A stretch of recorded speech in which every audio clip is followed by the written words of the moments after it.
BNP vice chairman Barkatullah Bulu বলেছেন, শুধু বাংলাদেশ নয়, এই উপমহাদেশে পিআর পদ্ধতি অচল। অতএব পিআর বলে দেশকে অস্থিতিশীল করার পায়তারা করা হচ্ছে। দুপুরে চাঁদপুরের মতলব দক্ষিণ উপজেলার বিএনপির প্রতিষ্ঠাবার্ষিক উপলক্ষে ফ্রি মেডিকেল ক্যাম্পের উদ্বোধনী অনুষ্ঠান শেষে সাংবাদিকদের প্রশ্নের জবাবে তিনি এসব কথা বলেন।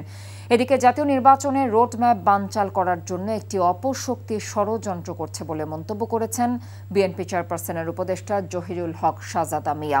বিকেলে ফরিদপুরের সদরপুর উপজেলার যাত্রাবাড়িতে বিএনপির ৩১ দফা বাস্তবায়ন এবং জাতীয় সংসদ নির্বাচন উপলক্ষে আয়োজিত এক সভায় তিনি একথা বলেন। চট্টগ্রামের হাটহাজারীতে বিএনপির প্রতিষ্ঠাবার্ষিকী উদযাপন করেছে হাটহাজারী বিএনপি।